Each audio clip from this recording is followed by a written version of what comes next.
Hello guys, good morning everyone. सभी को राधे राधे, जय श्री कृष्णा। मैं रूबी दया के आप सभी का वेलकम करती हूँ साधना विजय एकेडमी प्लेटफॉर्म पर। आज का हमारा टॉपिक होगा वंजिंजम इंटरनेशनल सी पोर्ट प्रोजेक्ट। ये टॉपिक काफी इम्पोर्टेंट है। ये हमारे यूपीएससी के लिए भी इम्पोर्टेंट होगा, जिसमें हमारा जो पेपर होता है GS1 ज्योग्राफी से रिलेटेड, इसमें पूछा जा सकता है। GS पेपर थर्ड, जिसमें इंफ्रास्ट्रक्चर और इकोनॉमी के बारे में पूछा जाता है, तो उसमें भी पूछा जा सकता है। तो ये हमारा दोनों के लिए इम्पोर्टेंट होगा। ये यूपीएससी के लिए इम्पोर्टेंट होगा, स्टेट पीसीएस के लिए भी इम्पोर्टेंट होगा, और ये और कॉम्पिटिटिव एग्जाम्स के लिए भी इम्पोर्टेंट होगा, क्योंकि ये इंडिया का फर्स्ट ऐसा प्रोजेक्ट है जो इंटरनेशनल सी पोर्ट प्रोजेक्ट है। तो इसलिए कॉम्पिटिटिव एग्जाम में भी पूछने के मैक्सिमम इसके चांसेस हैं। तो आप इसे देखेंगे। मैंने इसीलिए इसे इंग्लिश और हिंदी दोनों में समझाने मेंशन किया हुआ है, अच्छे से लिखा हुआ है, कि जिससे कि सबको समझ आए। मैंने इंग्लिश में ज्यादा लिखा हुआ है, हिंदी में मैं बोलती हुई चलूंगी साथ साथ, और कहीं कहीं पर मैंने लिखा हुआ भी है जहां पर हिंदी की नीड थी। तो हम देखते हैं कि ये वंजिंजम इंटरनेशनल सी पोर्ट क्या है। पहले हम इसे मैप के थ्रू देखेंगे, जिससे कि जब मैं इसे समझाऊं तो आपको इजीली क्या होगा, ये समझ आएगा। देखते हैं, जो हमारी ये कोस्टल बाउंड्री है, ये हमारी कोस्टल बाउंड्री है। तो इस पर ये पड़ता है केरला। क्या है? केरल। केरल के तिरुवनंतपुरम में वंजिंजम में ये क्या है, वंजिंजम पोर्ट है। ये हमारे लिए इतना इम्पोर्टेंट क्यों है? ये इम्पोर्टेंट है, फर्स्ट तो ये भारत का फर्स्ट इंटरनेशनल सी पोर्ट है, और सेकंड, इसके पास से ही एक रूट जाता है। क्या रूट है? International shipping root. यहाँ से ये रूट जाता है, इंटरनेशनल शिपिंग रूट, जो कि काफी इंपॉर्टेंट बनता है हमारे इंफ्रास्ट्रक्चर के लिए भी, इकोनॉमी के लिए भी, और हमारे एग्जाम में आने के तो चांसेस कंप्लीटली होते ही हैं।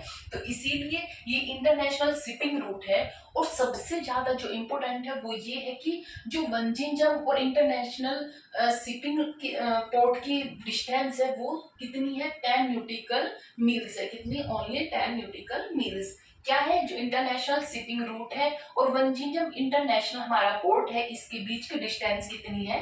10 न्यूटिकल मील्स इसके डिस्टेंस है। ये 10 न्यूटिकल मील क्या होते हैं? ये होती है 10 समुद्री मील दूरी।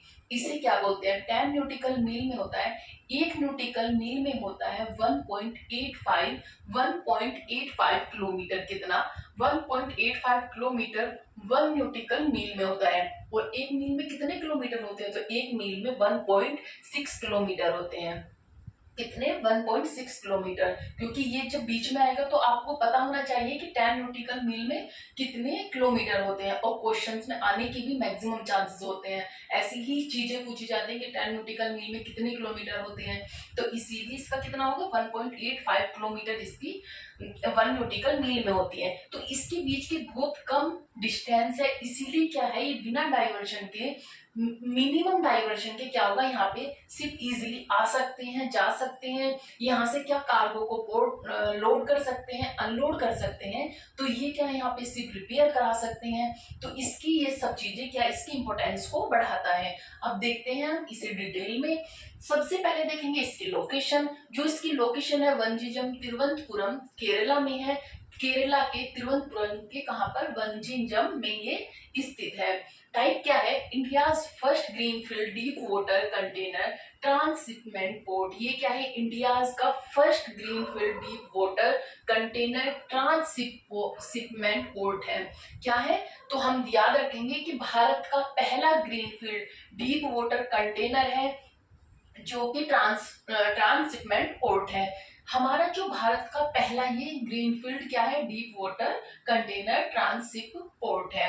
नेक्स्ट है हमारा, नेक्स्ट देखते हैं डेवलपमेंट मॉडल। इसका जो डेवलपमेंट मॉडल है वो किस किस का है, पार्टनरशिप किस किस का है? तो ये पब्लिक और प्राइवेट दोनों पार्टनरशिप है। इसमें क्या है? पब्लिक और प्राइवेट। तो इसमें क्या है, जो प्राइवेट लोग है, पब्लिक प्राइवेट पार्टनरशिप है, under the design build finance operate and transfer model. ये क्या है कि ये डीबीएफओटी के मॉडल पर विकसित है। डीबीएफओटी क्या है? Design build finance operate and transfer model पर विकसित है।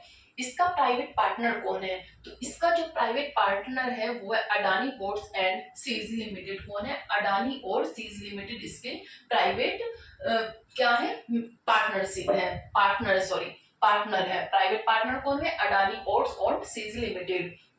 इसके की फीचर्स क्या है, जो इसके की फीचर्स हैं, जो इसकी इंपोर्टेंस है वो क्या क्या है। तो सबसे पहले फर्स्ट इंपोर्टेंस है इसकी नेचुरल डेप्थ। क्या है? Natural depth. जो इसकी नेचुरल डेप्थ है वो 18 से लेकर 20 मीटर है। कितना? 18 टू 20 मीटर इसकी नेचुरल डेप्थ है, जिससे क्या होगा, इजिली जो शिप है वो आ सकते हैं, जा सकते हैं। तो ये क्या है? इसकी नेचुरल डेप्थ है। तो क्या इसकी प्राकृतिक गहराई कितनी है? 18 से 20 मीटर है, जिसमें accommodation of the world's largest container, जो world's largest container ship without the need for dredging. क्या?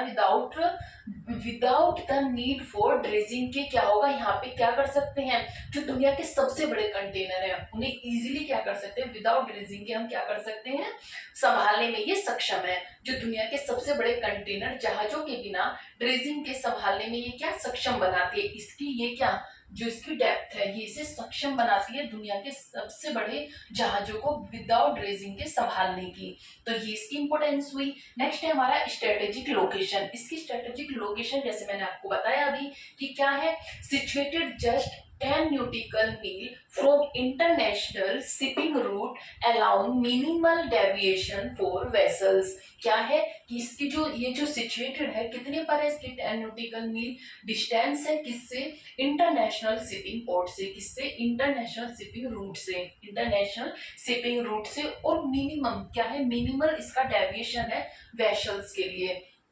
नेक्स्ट इसका हिंदी में देखते हैं, अंतरराष्ट्रीय शिपिंग मार्ग से जिससे जहाजों को न्यूनतम विचलन के साथ पोर्ट तक पहुंचाया जा सकता है, न्यूनतम विचलन के साथ। ठीक है। नेक्स्ट है फर्स्ट अराइवल। क्या है, तो ये इन जुलाई 2024 में, क्या 2024 में द 8700 TEU, क्या 2700 TEU कैपेसिटी वेसल, क्या है जो 2700 TEU कैपेसिटी वेसल्स के जो सेंट फेरांडो है docked at the port demonstrating, क्या है, डिमॉन्स्ट्रेटिंग इट्स ऑपरेशनल कैपेबिलिटी। क्या है, इसकी जो कैपेबिलिटी है वो इसे कितना, एक जो सैन फेरांडो है ये क्या है, जो इसकी संचालन क्षमता का परिमाण है, जो इसका 2700 TEU कैपेसिटी है, इसे ये क्या कर सकता है, पहुंचा सकता है।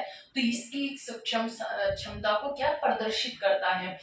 इसके बाद है रिडक्शन इन फॉरेन डिपेंडेंस। अब देखते हैं हम कि हमारे जो रिडक्शन है इन फॉरेन डिपेंडेंस में, जो विदेशी निर्भरता में कमी आएगी। इसकी जो फीचर्स है इसमें ये भी है कि जो विदेशी निर्भरता है, हम जो लोग पहले विदेश पर निर्भर करते थे, फॉरेनर पर निर्भर करते थे, उसमें क्या आएगी, कमी आएगी। क्योंकि ये भारत का पहला इंटरनेशनल सी पोर्ट प्रोजेक्ट है, भारत के पास ऐसा पहला कोई नहीं था। तो पहले ये क्वेश्चन उठता है कि पहले फिर ये चीजें कहाँ पर लोड अनलोड कहाँ पे होता था, हमारा जो कार्गो होता था वो कहाँ पर लोड होता था, कहाँ पे अनलोड होता था। तो ये हमारा होता था कोलंबो में, सिंगापुर में, कहाँ पर ये होता था, कोलंबो, सिंगापुर और कैलांग में। ये वहां पे क्या किए जाते थे, लोड और अनलोड किए जाते थे। अब ये क्या होगा, अब होगा कि जो हमारा करंटली अबाउट 75%, कितना 75% of India transshipment cargo release हो जाएगा। क्या होगा, कमी आ जाएगी on foreign ports like Colombo, Singapore and Keylong जैसे विदेशी पोर्टों पर निर्भर है, ये क्या होगा, कम हो जाएगा। जैसे मैंने समझा कितना 75% कम हो जाएगा कि अब हमारे शिपमेंट जो होगा हमारे ही पोर्ट पर होगा। तो ये होगा कि इसमें रिडक्शन होगा। नेक्स्ट है फॉरेन एक्सचेंज सेविंग। जो हमारी फॉरेन एक्सचेंज सेविंग है उसमें क्या होगी, उसमें कमी आएगी। हमारा क्या, वो सेविंग जो है वो हमारी बचेगी। कितना, मिनिमम अबाउट कितना है, 220 मिलियन पर एनुअल डॉलर हमें इसकी क्या होगी, बचत होगी, सेविंग होगी। इतना हम कितना करेंगे, इतना हम सेविंग करेंगे पर एनुअल में। नेक्स्ट है हमारा एम्प्लॉयमेंट जनरेट होंगे। एम्प्लॉयमेंट जनरेशन क्या होगा, उसमें बढ़ोतरी होगी, एम्प्लॉयमेंट बढ़ेगा। इसमें क्या होगा, अपॉर्चुनिटीज मिलेंगी in ship repair, logistics and ancillary services. तो इसमें क्या होगी, इसमें लोगों को क्या मिलेगा, एम्प्लॉयमेंट मिलेगा। नेक्स्ट है हमारा बूस्ट टू ब्लू इकोनॉमी। ये ब्लू इकोनॉमी को बूस्ट करेगा। ये कैसे करेगा, enhancement of maritime trade and related economic activity. ये क्या होगा, समुद्री व्यापार व संबंधित क्षेत्रों में क्या होगा, इसकी एक्टिविटी को बढ़ावा मिलेगा। जो क्या होगा, आर्थिक विकास में बढ़ावा मिलेगा। तो इसको ब्लू इकोनॉमी को ये बूस्ट करेगा। इस अब इसकी हमने की फीचर्स तो देख लिए कि की फीचर्स क्या क्या होंगे, लेकिन इसके साथ साथ इसमें कुछ चैलेंजेस भी आएंगे। अब इसके चैलेंजेस देखेंगे कि क्या इसके चैलेंजेस होंगे। तो चैलेंजेस होंगे इन्वायरमेंट इम्पैक्ट, इसका इन्वायरमेंटल इम्पैक्ट क्या पड़ेगा। तो ये क्या पड़ेगा इसका इन्वायरमेंटल इम्पैक्ट, ये concerns over effects on fisherman's livelihood and marine ecosystem. क्या है कि मछुआरों की जो आजीविका है वह समुद्री परिस्थिति तंत्र पर प्रभाव की चिंताएं देखने को मिलेंगी। नेक्स्ट है सोशल अपोजिशन, जो सोशल अपोजिशन होगा कैसे कि protest from local community opposing the project. जो लोकल कम्युनिटी है, जो वहाँ की लोकल समुदाय है, वो क्या करेंगे, इसका अपोज करेंगे, क्योंकि उनका क्या होगा, उनके जो मछुआरों की आजीविका है उस पर प्रभाव पड़ेगा, तो इसीलिए वो लोग क्या करेंगे, इसका प्रतिरोध करेंगे। ये था हमारा वंजीजम इंटरनेशनल सी पोर्ट प्रोजेक्ट। हमने इसकी लोकेशन देखी, हमने इसका टाइप देखा, डेवलपमेंट और मॉडल देखा, प्राइवेट जो इसके पार्टनर्स हैं उन्हें देखा, फिर हमने इसके की फीचर्स देखे कि फीचर्स क्या थे इसके, जैसे नेचुरल डेप्थ थी, स्ट्रेटेजिक इसकी लोकेशन थी, फर्स्ट अराइवल क्या था इसका, रिडक्शन होगा किसका, फॉरेनर डिपेंडेंसी का, फॉरेनर एक्सचेंज सेविंग हमारी बढ़ेगी, एम्प्लॉयमेंट जनरेट होंगे, बूस्ट टू ब्लू इकोनॉमी बढ़ेगी, बूस्ट होगी। और फिर इसके साथ साथ थे हमारे कि हमारे इसमें क्या क्या चैलेंजेस आएंगे। तो इसमें चैलेंजेस थे जैसे कि इन्वायरमेंटल इम्पैक्ट पड़ेगा और सोशल अपोजिशन होंगे। तो ये था हमारा Vizhinjam international seaport project. I hope आपको ये समझ आया होगा। मैंने पूरा कोशिश किया कि जितने भी इसके इम्पोर्टेंट फीचर्स होंगे मैं उन्हें सबको रीड डाउन करूं और आपको बताऊं। इसके साथ साथ जो जो भी इसके क्वेश्चन एग्जाम में पूछने के मैक्सिमम चांसेस होंगे वो सब मैंने इसमें इंक्लूड किए हुए हैं, पूरा एक्सप्लेन किया हुआ है। इसके जो क्वेश्चन होंगे मैं वो करंट अफेयर में कराऊंगी। आपको अगर ये वीडियो समझ आई हो और अच्छी लगी हो तो आप लाइक और सब्सक्राइब कर सकते हैं। लाइक और सब्सक्राइब करें और आप इसे अच्छे से इसका स्क्रीनशॉट ले सकते हैं। एक क्लास में आपका ये कंप्लीट हो गया है, मैंने पूरा ट्राई किया है, हिंदी और इंग्लिश वाले दोनों को ये बेनिफिशियल होगा। तो have a good day and bye bye.